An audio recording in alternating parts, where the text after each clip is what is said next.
Like and subscribe.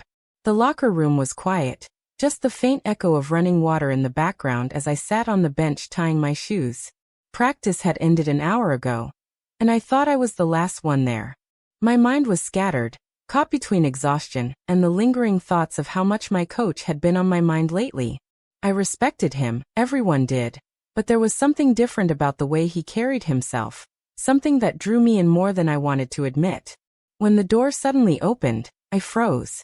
He walked in confidently, as if it was the most normal thing in the world, but to me it felt like everything inside me shifted.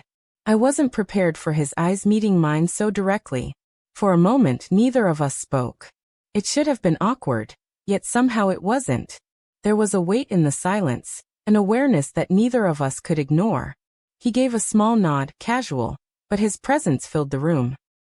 I could feel my chest tighten, the air between us heavy.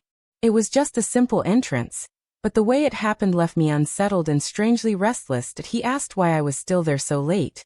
His tone light, almost teasing, but there was a sharpness beneath it, as though he already knew. I told him I needed time to clear my head, and he nodded, leaning against the wall like he had nowhere else to be. The conversation started harmless, about training schedules and small frustrations, but gradually his words carried more weight. He admitted he had been under pressure, stretched thin between expectations and personal matters. I listened, surprised at how openly he spoke, and in that moment he felt less like a coach and more like a man. His eyes stayed on me longer than they should have, and I felt the heat rising under my skin.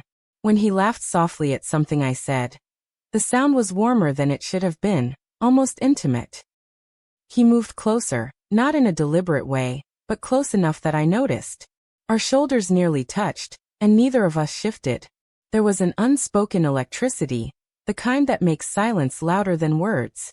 Every second grew heavier, daring one of us to acknowledge it. I should have looked away, but instead I held his gaze, feeling boundaries quietly crumble. The air between us felt charged, like we were both waiting for the other to break the silence. My chest tightened as his hand brushed lightly against mine, almost accidental, but it lingered just long enough to erase any doubt about intention. I should have pulled back, but instead I stayed, frozen yet aware of every nerve in my body. His eyes searched mine, steady and unflinching, and in that instant words were unnecessary. The decision was made without being spoken. When he leaned closer, I felt the world narrow down to just the space we occupied. My pulse raced, guilt clawing at me, but it was tangled with a rush of excitement I couldn't fight.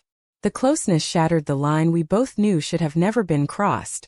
His touch was firm but careful, like he was testing how far I would let him go. I didn't resist. Every second carried the weight of risk, but also the thrill of surrender. Time blurred and nothing outside that moment seemed real. I knew this wasn't just a mistake. It was a choice, one I couldn't take back. And yet, I didn't want to stop. The forbidden nature only made it feel inevitable when it was over. The silence was heavier than anything we had said or done. I sat there catching my breath, unsure of whether to speak or just let the moment fade into memory. He didn't look away, but his expression carried something I couldn't read. Part satisfaction, part conflict. The weight of what we had done pressed down hard. And yet, mixed with it was a strange calm, like a storm had finally broken.